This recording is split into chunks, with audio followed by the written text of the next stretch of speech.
just about 3 minutes before the start of the next session. So stick around. We'll be back momentarily. We do have Bradley Legal Corp here with us. So stick around. It's going to be a fantastic presentation.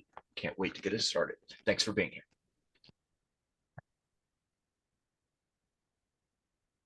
Managing partner, Bradley Legal Corporation.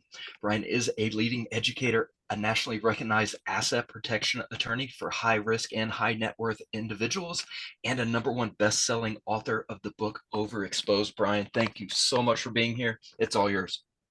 Thank you for having me back. And this will be exciting. I was at the Live Expo in Vegas, and so this is going to be another great opportunity to talk to everybody. And thank you everyone for joining us today. And I hope you're all having a great time at the Money Show Expo here virtually. I am, again, Brian T. Bradley. I am a nationally recognized asset protection attorney for the high-risk individuals, the investors. And like we were just told, I do have a number one best-selling book, Overexposed, which is going to break down everything we're going over here in a lot more detail. And I also do financial planning strategies. So basically, I am doing financial planning and protection with life insurance, and also then protecting your wealth legally with specialized asset protection plans and systems from the law firm side of things. And if you are at this event, you're not your average investor. You are passionate about financial freedom. You're passionate about opportunities that life brings you. And the purpose of my talk today is that as we create wealth, the idea is that we must protect it and keep it, because a lot of people want to take it away from you. They don't think you earned it, and they don't think it's actually yours. They want to redistribute it to somebody else who did not earn it through a corporate legal system, basically like Robin Hood economics. So today I am going to be talking about modern day asset protection planning, because we find ourselves living in an increasingly unpredictable and divided world where the legal battles are threatening to take our hard-earned wealth. And we are also going to be asking ourselves, like, constantly probably the same question, like, is this game winnable? Can we keep our wealth and our financial freedom safe? And the answer is yes, but how we do it is going to be very important. And a little bit about me. I am the senior managing partner of Bradley Legal Corp, advisory board member of the Asset Protection Council, co-counsel of Laudmill and Laudmill, and like we mentioned, #1 best-selling author of the book Overexposed. My hope is that the key concepts that I talk about will help you to better plan and take the preventative steps to protect yourselves. And as you're going to quickly learn, it is going to be what we do beforehand that really matters. Now, before we get to the tools that we use to fight all this craziness, we first really need to understand the world that we're living in, so that we can then understand why, we're using what we're using. As I set the scene, like, just look around. The legal system is broken. The financial system is broken. You turn on the news, it's plain and simple. It's in our face. They don't even try to hide it anymore. We are living in a sue happy nirvana where nothing is anybody's fault. And so my question is, can anyone confidently raise their hand and say that if you were sued, personally or in your business, that you have the planning in place to effectively fight it and deal with it? If the government or an individual came knocking on your door to take your assets, can you effectively fight it? So protecting your assets is more important now than ever. A lot's changed over the last 40 years. It's no longer about justice, but it's creating divide and redistributing your wealth from the haves, which is all of you listening, to the have-nots. And to quickly summarize the problem here, things that just didn't happen in the past, like contingency fee lawyers or law firm advertising, they're commonplace now. And this created a cultural shift of a predatory legal system that's now about profits, as well as increasing the size of a victim class, creating a society of endless victims. So lawsuits are now the new intrinsic part of American life. When we look at the statistics provided by One Legal, who track all this data, over 40 million lawsuits are filed every year in the United States. And for those of you living in California, you have over 4.4 million lawsuits filed annually. And I'm going to pick on California a lot just because I used to practice out there. And I love picking on the state of California. If you come from Texas, you are not that much better, right? Texas constantly ranks in the top 5 as well. So if you own a business, the claims by former employees, along with employment law claims, harassment, discrimination, wage and hour claims, they're just skyrocketing. If you're in the energy or oil field industry, you are constantly dealing with injuries, explosions, environmental claims, and chemical exposures. Maybe you also own risky personal investments yourselves, like rental properties or short-term rentals, commercial real estate. And you may be saying like, yeah, Brian, but I have insurance. Well, insurance is not asset protection. Insurance companies are constantly denying claims now. Yes, they want your premiums, but they don't want to pay you when you need them. So you can't just blindly rely on insurance. And the big picture really is that on top of our destroyed legal and tort system, we have globally financial systems that are with structurally deep-rooted issues, along with government-backed fiat currencies that are now in question. And this also includes the US dollar, right? And our monetary policy is very plain and simple: inflate or die. And we now got governments looking for these deep and accessible pools of financing, meaning your money and your assets, along with financial repression, monetary and economic manipulation. And so all of this is just adding more challenges to how to effectively protect your wealth. And it's your wealth, not theirs. Nobody's going to care more about it than you. And so asset protection is your modern best bet to level the playing field. So imagine, in all this chaos, having now the peace of mind knowing that whatever comes, for your wealth, it's going to be safe and secure, regardless of, the economic or legal challenges. How would that impact your confidence and the decision making that you would make? So now today it's my job to clear up all these misconceptions of what works and what doesn't work and why. So let's just start with the very basics, right? Like, what is asset protection? This mysterious word. Asset protection is simply creating a legal barrier between your assets and the person suing you before it's needed. It's really just that simple. It's just a barrier like a safe that you want to put your valuables, like your gold and your guns and your jewelry and any intellectual property, your equipment or land, rentals, anything of value you want to put behind the legal barrier and out of your personal name. You do not want to own things personally in your name. Instead, your asset protection trust and your business entities own it. So what's the role of asset protection? The role of asset protection is simple. It's peace of mind and lifestyle preservations. You want less stress knowing your finances and your assets are safe no matter the situation. That deal that falls apart, that contract that's breached, the wrongful termination or harassment claim, the partnership that falls apart. And most do. The investment or tax filing that you recommended, but it didn't pan out how, your client wanted it to, and they blame you for it. The drunk at the Airbnb who decided to get injured and sue you.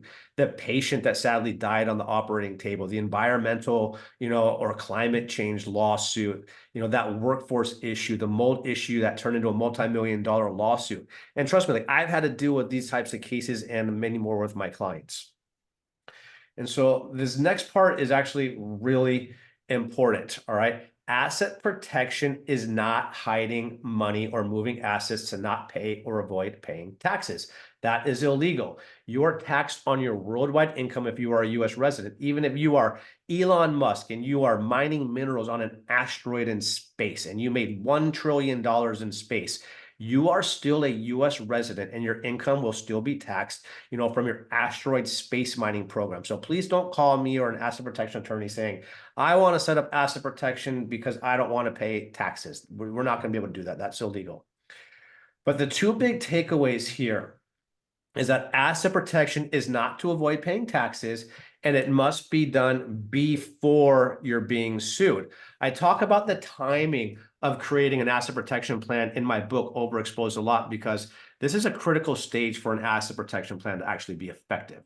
Think about it like trying to go get car insurance after an accident or house insurance after a fire. It's just not happening. You're too late to the game. And this is demonstrated beautifully in a 2010 case called SEC versus Solo. Here's a situation where the wife's trust was attacked by the SEC to collect her husband's fines because he was engaged in a fraudulent trading scheme. So this is essentially a bad person doing bad things. The court found that the husband, he made a fraudulent transfer after the SEC judgment was entered against him. So what he did was he signed assets over to his wife's trust to protect them after the judgment. This is just straight up fraud. This is no bueno. Mr. Solo was held in contempt of court, but, and this is a really big but here, 100% of the assets were protected. So what's going on here, right? Like, this just sounds crazy. I used this case to demonstrate two things at the same time. One is the power of an offshore trust, which we'll talk about later. Though Mr. Solo was blatantly wrong, he was the bad guy in this situation, the assets were safe. The SEC couldn't get to them. The trust worked. That's point number one. But the negative is that he was held in civil contempt of court. But why? What did he do wrong? The second point is that this case also goes to the timing of setting up an asset protection plan. He transferred the assets too late. He was late to the game. He did this after the fact, after the lawsuit, after the judgment. And that was fraudulent. And then that opened up the door for the court to hold him in contempt of court. So the big takeaway is that the planning has to be set up before the lawsuit, not after the fact. So then this just comes down to, what are the major forms of asset protection? Our two biggest ones are either exemption planning and asset protection planning, using like LLCs, limited partnerships, and asset protection trusts. What asset protection, let's just start with exemption planning. What exemption planning refers to is the type of protection we get from state and federal laws that exempt specific assets from creditors. The creditor is valid, the claim is valid, the judgment is valid, but this asset is just not something that they can collect on. A few examples are homestead exemptions, like in Florida and Texas, ERISA 401k plans, which are federally protected, IRA plans, which have some state protection. So they're going to vary state by state. The same thing is true with life insurance and annuities. They're going to vary from state to state, though. And some assets through bankruptcy. But, buying gold is not asset protection. Buying gems is not asset protection. Investing in crypto is not asset protection. We still have to protect them from lawsuits. I also, like I mentioned, do financial planning and utilizing life insurance through my other company, Bradley Financial Planning. That is financial protection, but it is not asset protection planning. We still need to set up the systems to keep your wealth and your investments safe. Now, asset protection planning, right? It is completely different. It does not rely on state or federal statutes to say, hey, these are exempt. It just uses legal tools to limit the access of the assets to a creditor. And these are spendthrift trusts, charging order protection entities like LLCs and limited partnerships, or locked up unreachable assets. So you may be asking me, all right, Brian, which one is better, exemption planning or asset protection planning? You may be looking at the exemption status and thinking like, gosh, that looks pretty darn good. Why not just do exemption planning all the time on everything? The drawback with exemption planning is that it can't just be arbitrarily expanded. You can't just say, okay, great, your state has all these exemptions, so let's just move and transfer all your assets into them. And it's really hard to convert 100% of a client's assets. It's hard to convert just 40%. Remember that list of exemptions, they are very small and short. So then you need additional planning. That's asset protection planning. The best practice on this is to maximize exemption planning first. For example, investing in your 401k, and then moving on to asset protection planning for the rest of your exposed assets, like your rental properties and stocks. Modern wealth destroyers are no longer death taxes, but it's predatory lawsuits, a broken legal system, divorces, and out of control medical costs. These are your modern day wealth destroyers. And remember the Solo case. The tools and the systems must be in place beforehand to fight all of this. And so as a client, when you come to us, we know that you want four things. You want an effective plan, like it just must work. You want to control your plan. You want reasonable and sustainable cost. If you can't afford it, you're not going to do it. And you want a plan that's easy to maintain compliance on. If it's too difficult for 1 or 2 years for your CPA to figure out how to file the IRS compliance, you're just not going to do it. The plan will fall apart.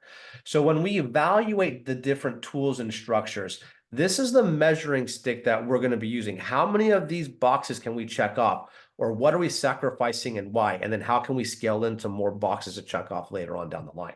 So here's where we're going to go. I'm going to go over the tools that we use. I'm going to break them down, and then we're going to put them all back together again. We have the LLCs, limited liability companies, AMLPs, or asset management limited partnerships, and asset protection trust, and specifically a bridge trust. So let's just start breaking these tools down. When it comes to asset protection, I want you to think about winter. When we are dressing to go out on a cold winter day, we have different layers, right? I'm from Portland. It's damp, it's rainy, and it's cold in winter. It seems like that right now, even in summertime. We're getting rain yesterday. The first layer you put on is your base layer, right? Think of that thin shirt that sits on your skin. This is your LLC and insurance. And then when you start growing, you want a mid layer, which is usually a little bit thicker, and it can be like a sweatshirt or, a cardigan for you ladies. This would be your limited partnership or a management company. And then you want an outer shell waterproof layer. This keeps you nice and dry and warm when the weather is really cold and bad, like your doomsday situation. This is your asset protection trust. But by layering, you're now more flexible. When it gets hot and you're skiing, you can take the outer layer off or the inner layer off or the middle layer off, right? We can adjust and make yourselves more comfortable. The same thing applies with your asset protection plan. So let's just start at the beginning, right? Let's start with the LLC. The LLC is this very first layer, right? It's the foundation along with insurance. LLCs are great asset holding companies. They have some charging order protections, which limit a creditor's access to assets. And to some extent, they separate out personal and business liability, and it helps protect the rights of the LLC members, which would be you. We place risky assets in LLCs, right? Like, what are risky assets? Things that have keys and can go boom, things that can hurt people and that you need to get insurance for. For example, rental properties, planes, yachts. By using LLCs, what you're doing is limiting some of your personal liability and separating ownership, use, and control. But this isn't where it ends. As your asset starts growing, so is your asset protection planning, right? Your picture starts changing. And as your picture starts changing, so does your planning. Now, even though I love and use LLCs, they sadly just lack on efficiency of all things, right? They are just not that efficient. But it's not a shock. They say this straight up in the name, first word, first letter, limited. They don't hide that fact. Somehow over the last few years, we were misled to believe that LLCs are some sort of dragon slayer. We have to remember that LLCs were created in the 70s with the goal of blending the elements of corporations and partnerships without the downside of double taxation. So asset protection was never the end goal of LLCs. So by nature, they aren't the strongest strategy. And we have a lot of confusion on like determining which state do we even set these up in, like, right? Do we go to Delaware, Wyoming, Nevada? There's basically the principle of jurisdiction shopping. Now, yes, LLCs offer a limited veil of protection. That veil is better than nothing, but it is fragile and it can be pierced. Just think of it like that thin, flimsy piece of fabric that covers the face of a bride on her wedding day. So when we're using LLCs, it really just comes down to an issue of just what are we holding and where are we holding it at? Jurisdiction is not always going to work. And here's the example and reasons why. Let's say it's California real estate that you own and you're a California resident and you set up a Wyoming LLC and then you hold a key piece of California real estate in this Wyoming LLC and you're paying California franchise tax on this out-of-state Wyoming LLC. What you've done is just convert your Wyoming LLC to a California LLC because you're doing business in the state of California. But if you ever have a liability issue in California, meaning a lawsuit or a judgment in California, California is going to apply California law. They're not going to be applying Wyoming law. This is just basic jurisdictional law. You have no legal nexus between the two states. And this is demonstrated beautifully in a recent 2023 Supreme Court case named Mallory versus Norfolk, where the Supreme Court upheld a Pennsylvania statute that forces companies to face litigation within the borders that is registered to do business in, okay? This case now opens the door for other states to adopt similar registration requirements. So state courts are permitted to exercise jurisdiction over the registered foreign corporations, right? You don't just take Wyoming or Delaware tort and damage and personal injury laws with you to other states. You can't just go and purchase another state's more beneficial laws.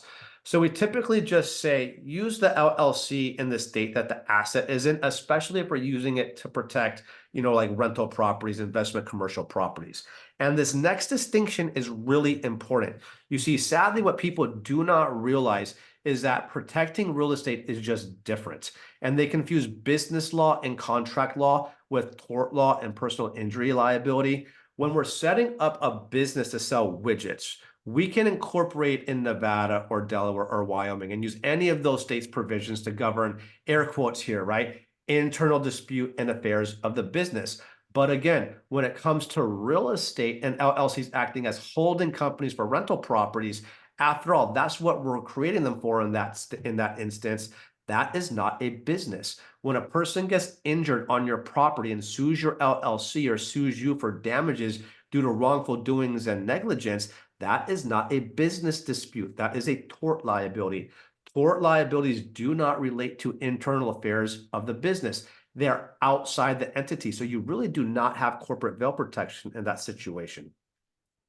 And this, let's just go over like a quickly the litmus test here. No litmus test really exists to tell if your corporate veil is actually going to be pierced or not. It's demonstrated on a case-by-case basis. But there's a seminal case on veil piercing. It's the Auckland Meat Company case in 1962. Here, the California Court of Appeals provided a list of 20 reasons for justifying piercing your veil. I'm not going to go over all of them. I'm just going to name the first few heavy hitters. The commingling of funds, using funds for something other than corporate use, failure to maintain adequate corporate records. Almost everybody probably does that. The use of a corporation as a mere shell, an extension of yourself, holding company for real estate. And the most vague term of all time, undercapitalization. And so I'm pretty sure some of you have already checked off 2, if not 3 of those boxes. And that's just 5 out of 20. And it's even riskier to have a single member LLC. Courts can and do disregard the charging order protections of single member LLCs all the time. We have the Florida Olmsted case, along with the MDY Industries LLC versus Blizzard Entertainment case. I break these down extensively in my book. So through this journey of case law, I hope that you're able to start seeing the problem here. Yes, we use LLCs, but LLCs are limited and they can be disregarded, and the veil can be easily pierced. And this is why, as you grow and your assets grow and your big red button grows, your risk grows, your visibility grows, you need to add more layers to your protection, just like our clothing. I don't think today I have time, because we're under short time restraint, to jump over anonymity. But anonymity is not really our goal. Our goal is effective planning. Anonymity gets blown up once you get dragged into court. Secrecy is not the game. So let's move on to the next layer, which is the asset management limited partnership. This is the mid layer. This is your management company. And the foundation is going to look like this on the bottom left, with the LLCs flowing up and into the gold rectangle there, the AMLP. Now, even though I just said, right, that having those base layer LLCs disregarded is a weakness of LLCs, we actually do want them to be disregarded, because as you start staging and growing your protection plan, by having those LLCs disregarded, we can have them flow up and into the limited partnership and clean up your tax returns and still rely on that charging order strength of the limited partnership for protections. So when a client comes to me with like 15 pieces of real estate and with 10 LLCs, we don't want you to have to file 10 separate tax returns. That's just crazy. So by making those base layer LLCs single member LLCs, it helps with tax filings, when we add this AMLP, because all those K1s are just going to flow directly through to the management company. So now it's just one tax return filing, just one K1 issued to you with a one-page attachment called a 1065. And the reason I use a limited partnership at the second layer and not another LLC or a Wyoming LLC as a management company is because the limited partnership is a step up, because limited partnerships by statute have two different classes of ownership that LLCs just do not have. Limited partnerships have a general partnership interest and a limited partnership interest. Think of it like a split personality. The left brain is a general partner, and that's the controlling interest. That's typically you, which gives you control to manage the assets because you're the managing member. And the right side of the brain is a limited minority partnership, and that's your asset protection trust. And that's the ownership interest. And so by dividing it up like this, you get a clear separation of ownership and control by statute. You just cannot do this with LLCs unless you want to open up fraud arguments in court. They're not designed to do that. So if we go back over that flow chart, right, what we are starting to do is separate out risky assets that can hurt people into LLCs down on the bottom left, and then have those LLCs disregarded and owned and managed by your limited partnership for tax purposes, and then separate out management from ownership and control. You're the managing member, and who owns that limited partnership is your trust, which then brings us right to the big guns, the third tool, the outer shell bad weather layer, the doomsday lawsuit layer. This is going to become effective when you have about 1 million of exposed net worth. But contrary to belief, not all trusts are the same. Think of trust like Baskin Robbins, okay? Trust comes in lots of different flavors and types, just like ice cream and 31 flavors. The standard 101 trust that everybody is familiar with from the 60s is the Family Revocable Living Trust, or the estate plan. They are designed to avoid probate, but not to protect your assets. They are not designed to. Then you have land trust for real estate that holds your land, and you connect them to LLCs. But land trusts don't have any protection in and of themselves. They're only as strong as the LLC that you connect them to. So they're just a privacy mechanism, not a protection mechanism. We also hear about Delaware statutory trusts, right? These are more of a tax mitigation strategy for California residents who want to avoid paying the $800 in franchise tax, but it's not really an asset protection strategy, but just a tax mitigation strategy. Same thing for irrevocable gift trust, or some sort of generational wealth skipping trust, or similar trust with different names doing similar things. They are tax mitigation strategies to decrease the taxable estate. And remember, taxes and asset protection, they do not mix. We are talking oil and water here. So generally, if you try to incorporate tax mitigation within your asset protection plan, it's going to invite allegations of fraud. It's going to decrease how effective the plan actually works, and it takes away control. So you really do have to pick which side of the fence do you want to fall on. From here, now we have higher levels of trust. These are called asset protection trust. And so asset protection trusts are what are called self-settled spendthrift trusts. All self-settled means is it is created for you, by you, as your own beneficiary. And they have very important spendthrift provisions in them. This lets you protect your assets while you're living. The difference between a revocable living trust and an asset protection trust is that asset protection trusts include these critical spendthrift provisions. And all these spendthrift provisions are the actual teeth behind it. And for them to work, the trust must not be revocable, but irrevocable. So it's just a very different type of trust, just like chocolate and vanilla, right? They're both ice cream, but just very different types of ice cream. The next question would be like, all right, like what's irrevocable and revocability mean?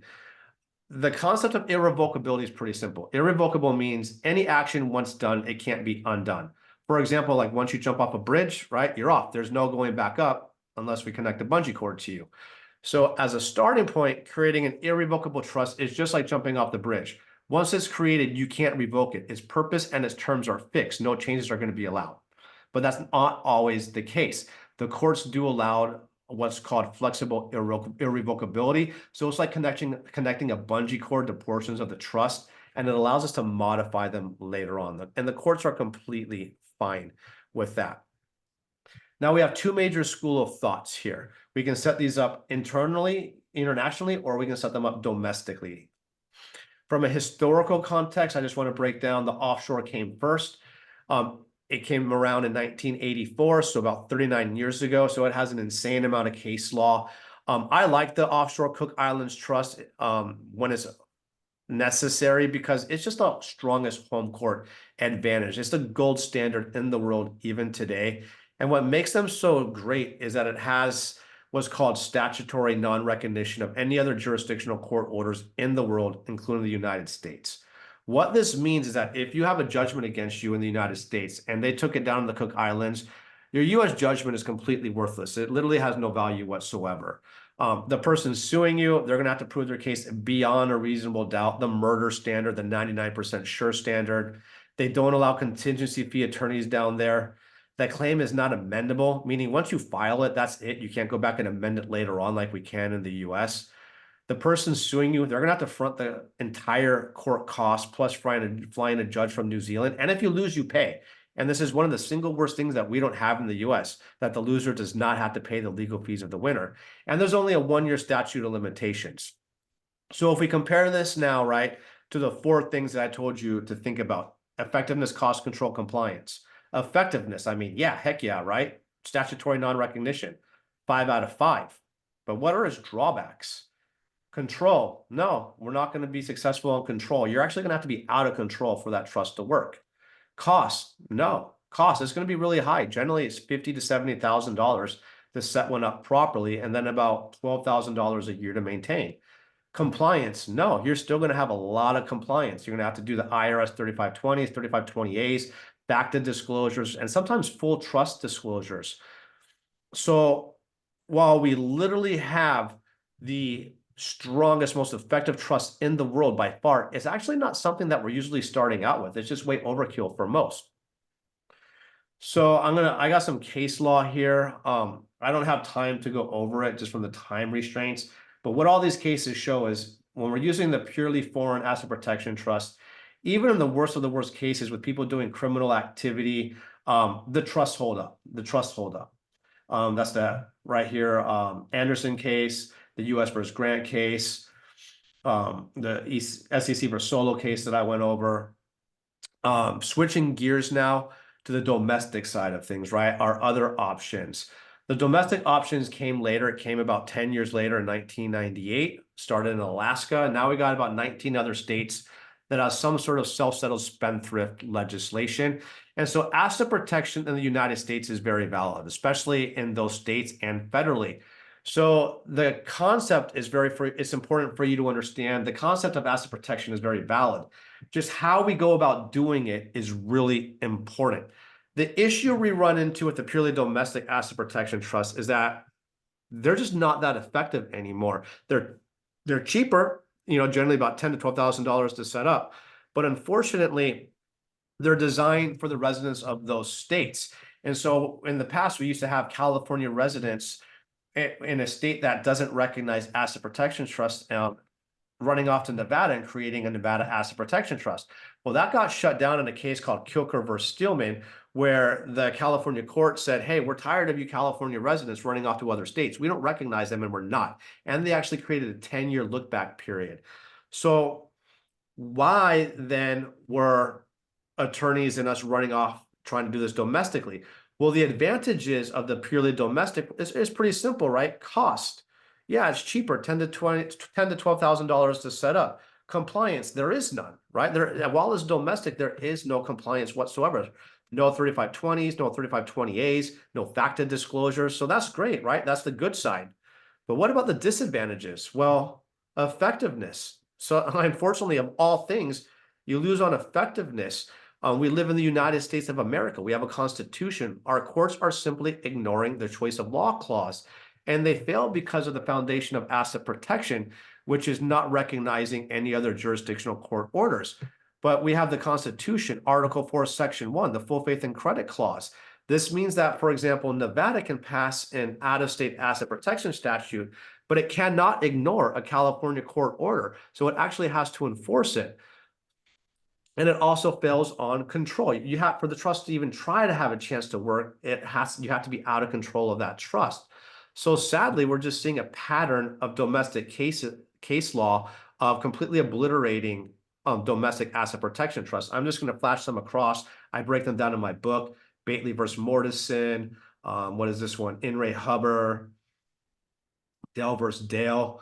And so sadly, things are starting to look like a mess, right? We have one extreme that's really expensive, very effective, but not many people are going to be able to utilize it. And the other extreme of a cheaper trust that's just not very effective. So what do? This is where the better option comes into play. This is where we have a hybrid option.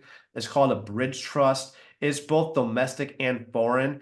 It combines the best of both, and it was created just under 30 years ago. So it's actually not relatively new. It may just be new to you. It is a foreign offshore Cook Island trust. So it is actually a fully foreign registered trust, drafted as a foreign Cook Island trust from its first day of creation. And then for the purposes of the IRS, it's actually sectioned back under USC section 7701, known as the court test and control test, which allows the trust to be classified as a domestic trust by the IRS for tax purposes.